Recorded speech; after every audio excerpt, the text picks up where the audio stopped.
quando Jesus intervém. Lucas capítulo 7, versículos 11 até o 17.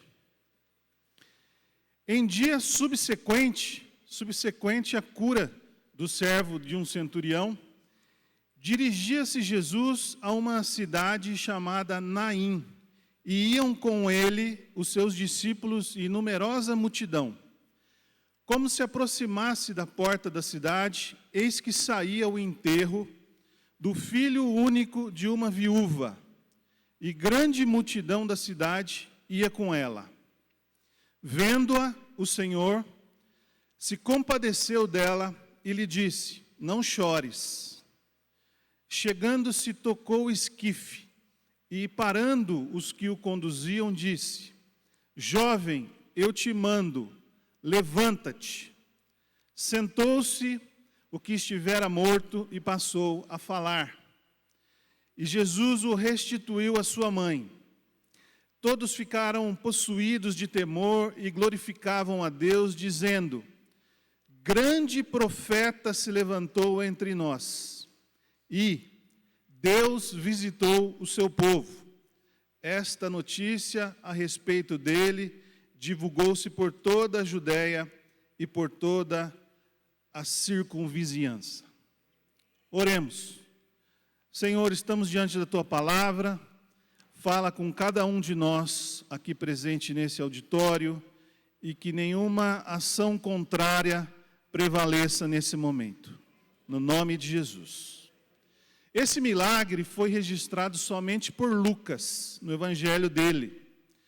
Jesus seguia para Jerusalém, onde participaria da festa da Páscoa. Mas muita coisa aconteceu antes disso.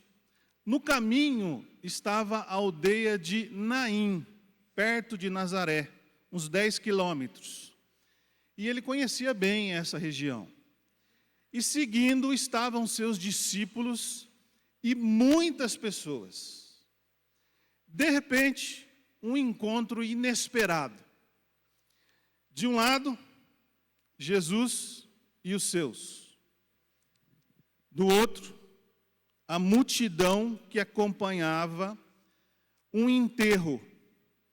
Entre eles, um jovem morto, carregado numa maca, que estava sendo levado para o cemitério, fora da cidade. O morto era um jovem, filho único de uma viúva, sem o marido e agora sem o filho. O texto não citou a causa da morte. Aquela mulher estava duplamente condenada por não ter ninguém para sustentá-la. A cultura daquela comunidade a empurraria para depender da boa vontade dos outros, sem proteção, sem segurança, e por carregar o estigma de que ela era castigada, de que Deus, por algum motivo, tinha pesado a mão sobre a família, trazendo aquela tragédia.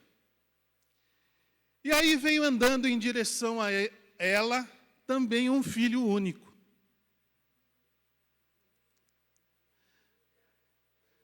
O unigênito de Deus. E por causa dele nós fomos adotados na família. Por causa de Jesus nós podemos chamar Deus de Pai. E ele nos autorizou isso, nos ensinando na oração aos discípulos: Pai nosso.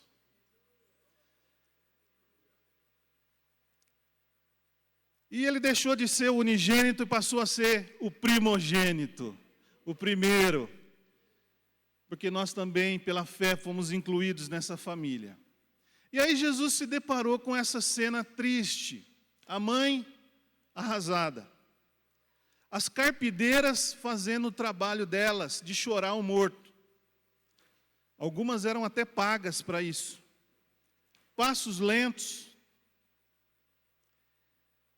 impotência diante de um adversário tão cruel, a morte. Jesus poderia ter desviado, seguido o seu caminho, mas ele fez diferente. E eu gostaria que você prestasse atenção nas atitudes de Jesus. Vendo-a, entre tantas pessoas, Jesus identificou a mãe, mulher, sofredora. Ela foi destacada na multidão. Viu não só o sofrimento exterior, porque a roupa mostrava, ela vestia pano de saco, tinha também um manto de viúva, sem se pentear ou ungir o rosto. Jesus viu lá dentro a dor, a amargura que ela enfrentava. Enxergou seu passado, enxergou seu presente e vislumbrou um futuro diferente para ela. Exercitou sua onisciência. Lá em Provérbios, capítulo 15, diz que os olhos do Senhor estão em todo lugar a contemplar os maus e os bons. Jesus não era indiferente às mulheres. Ele viu a samaritana no poço de Jacó, que era rejeitada. Ele viu a prostituta, que seria apedrejada. Ele viu Maria Madalena, de quem saíram 7 demônios. Da cruz, ele viu a sua mãe e pediu para João cuidar dela.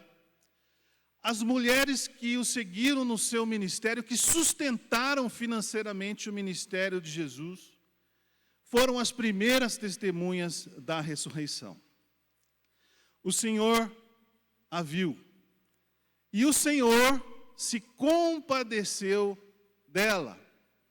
Vejam que Lucas aqui chamou pela primeira vez em seu evangelho Jesus de Senhor, aquele que veio para reinar, cheio de poder, cheio de autoridade, mas também de amor. No total são 16 referências nesse livro de Lucas ao Quírios. A situação da viúva mexeu com Jesus, com o rei. Ele percebeu o peso, ele percebeu a gravidade dos acontecimentos. Tanto no hebraico quanto no grego, a palavra compaixão expressa um movimento das entranhas, uma forte emoção. Jesus teve as suas entranhas revolvidas pela mulher, foi tocado pela dor dela e decidiu fazer algo para que ela fosse consolada e apoiada. A compaixão colocou o Senhor naquela história.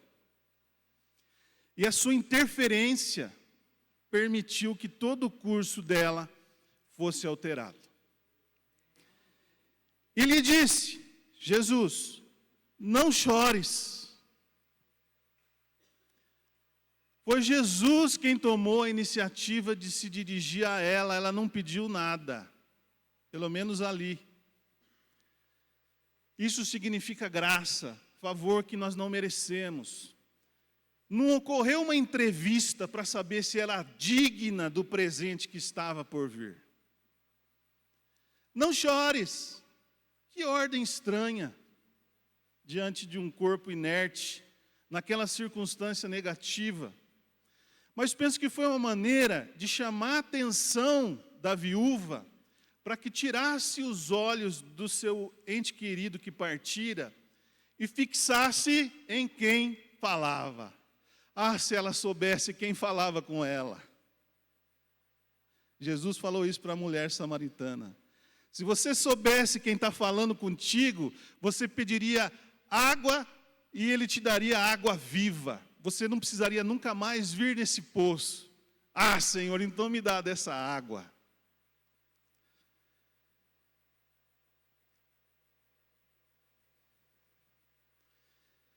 Pode ser até que a mulher tivesse ouvido sobre aquele homem que andava fazendo milagres, mas a presença dele exatamente naquele momento de extrema perturbação que ela vivia, era algo improvável. Chegando-se, tocou o esquife. O esquife não era propriamente um caixão fechado, como hoje, mas uma maca aberta. O corpo estava envolto em panos sobre esse esquife. Primeiro, ele se aproximou da mulher, e agora, do morto. Contrariando toda a lei judaica, a lei cerimonial, que dizia ser impuro tal ato, ele foi lá e tocou no objeto. Interessante que no seu ministério, muitos tocaram em Jesus e foram curadas. E curados. Como a mulher do fluxo de sangue. E ele percebeu que saiu virtude dele, poder. Aqui, Jesus tocou.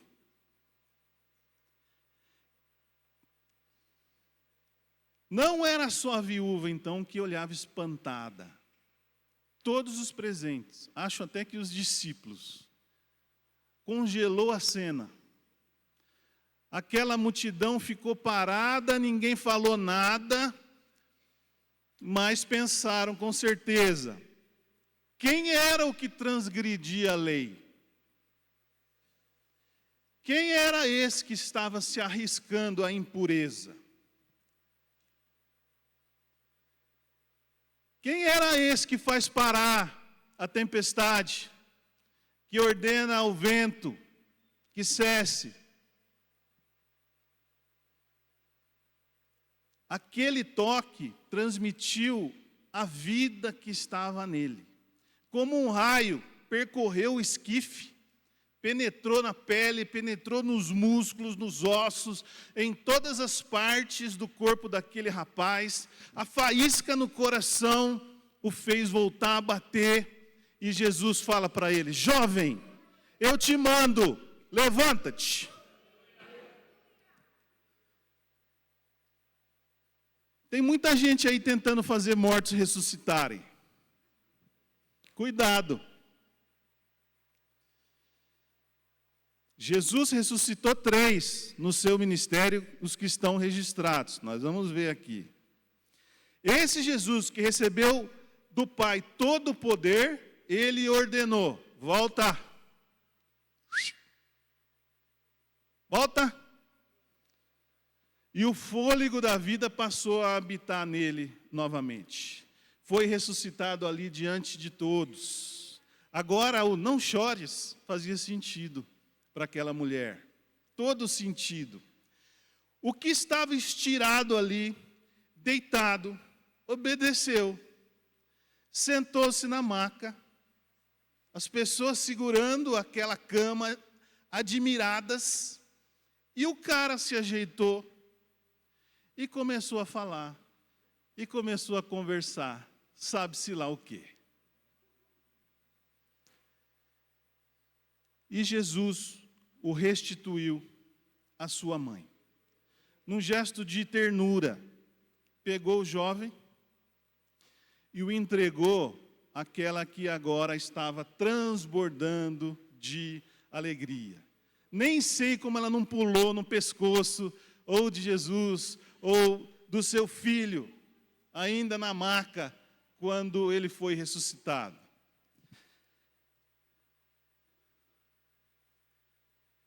Está aqui o seu menino. Vivo. Ele vai te ajudar daqui para frente. Na sua sobrevivência. E você não será mais considerada excluída. Ela nem podia acreditar, naquilo que os seus olhos estavam vendo, não se esqueceria nunca mais desse favor. Isso produziu temor, em 2 sentidos. Espanto, perturbação diante do sobrenatural, do divino, e reverência, o reconhecimento de que ali Deus estava presente, através daquele homem, do Filho de Deus, do Filho do homem. Louvor, glória a Deus por todos que presenciaram o milagre. Jesus foi reconhecido como grande profeta de Deus. No Velho Testamento, Deus usou seus profetas para ressuscitar mortos. Elias se compadeceu do filho da viúva de Sarepta. Eliseu, do filho da sunamita. Agora Jesus. Eu penso que Lucas incluiu esse milagre de Jesus no seu evangelho para que os judeus pudessem perceber essa ligação entre o Velho e o Novo Testamento. O Velho Testamento anuncia a vinda desse profeta, do Messias. E o Novo Testamento mostra que ele veio e que ele voltará. Lucas faz essa ligação. Deus visitou o seu povo através dele, desse grande profeta de Deus, de Jesus, e mudou o rumo daquela família e daquela aldeia, Naim. Fato que foi divulgado por toda a Judéia e por toda a vizinhança. Que história fantástica que chegou até nós, que está registrada na palavra. Eu gosto demais desse texto, porque mostrou as providências que Jesus tomou diante dos sofrimentos de uma família. Quando há um sofrimento numa casa, Jesus se compadece. A filha de Jairo morreu, Jesus a ressuscitou. Marta e Maria estavam chorando por causa do seu irmão, Lázaro, há 4 dias já na tumba. E aquele homem voltou à vida. E agora aqui, com o filho da viúva, dessa viúva em Naim. E ele pode até ter ressuscitado outras pessoas que não foram registradas. Os discípulos também foram comissionados para isso. Curar enfermos, ressuscitar mortos, purificar leprosos, expelir demônios. De graça recebestes, de graça dai. Está no Evangelho de Mateus, no capítulo 10. E aí nós sabemos das histórias de Paulo com o jovem Eutico que caiu da janela enquanto ele pregava e foi ressuscitado do 3º andar. Também de uma discípula de Pedro chamada Tabita, em Jope, que voltou à vida. Não à toa nós somos, como igreja, ensinados a cuidar dos enlutados, dos órfãos, das viúvas. Essa é a verdadeira religião, Tiago nos ensinou. Socorrer os que estão em agonia, amargura, em sofrimento, como Jesus leu no livro do profeta Isaías, para nós capítulo 61, e que o próprio Lucas registrou no capítulo 4. O Espírito do Senhor está sobre mim, pelo que me ungiu para evangelizar os pobres, para proclamar libertação aos cativos e restauração da vista aos cegos, para pôr em liberdade os oprimidos e apregoar o ano aceitável do Senhor. E eu concluo. A aplicação desse milagre de Jesus pode ser feita por qualquer um presente aqui nesse auditório. Não necessariamente uma mulher ou uma viúva. Naquele ambiente de morte, Jesus trouxe vida. Deus visitou os moradores daquela região pobre da Galileia, identificando-se com o sofrimento de uma viúva marginalizada naquela sociedade. Coloque-se no lugar agora dela, triste, chorando, caminhando para enterrar o seu filho único. rodeada pelos que assistiam seu sofrimento, com a certeza de que o futuro seria ainda pior. O que é que tem na sua maca? É o seu casamento? A sua fé? É uma amizade que foi rompida? Uma pessoa que você odeia? Os seus sonhos? O ministério que você recebeu? A igreja que você frequenta? As constantes injustiças sofridas como mulher? O seu fracasso como pai? O que é que tem na sua maca? No caso da viúva de Naim, aconteceu um milagre. Jesus, esse Jesus, maravilhoso, tremendo, presente, Deus Emanuel, Deus conosco, em torno de quem nós nos reunimos aqui nessa manhã, que preside essa reunião, que está presente no meio dos louvores. Esse Jesus tem o poder de trazer vida e trazer esperança. Muitas orações foram feitas aqui hoje. Nós entregamos nas mãos dele aquilo que nós não podemos resolver. E então exercitamos a nossa fé para que ele possa entrar com o seu poder, com a sua autoridade, de transformar situações, de mudar as coisas, de fazer aquilo que nós consideramos impossível. Você crê nisso?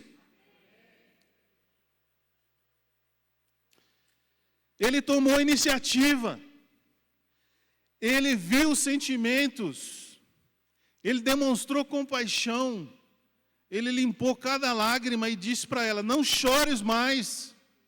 Ele tocou onde ninguém podia tocar, ele levantou um morto para uma nova vida. Ele restituiu esse jovem à sua mãe e ele devolveu a alegria a ela e a famílias inteiras. Ele te vê agora. Ele sabe o que se passa com você. Uma ordem dele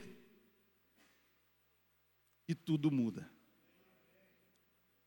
E é isso que nós pedimos agora ao Senhor, a intervenção dele, e você entrega essa situação que está na sua maca, para que ele possa tomar as providências conforme a sua vontade. Nós pedimos a intervenção soberana no nome do nosso Senhor Jesus Cristo. Amém? Amém. tvcmc.com.br é o nosso canal para compartilhar o Evangelho do Reino de Deus e o senhorio de Jesus Cristo.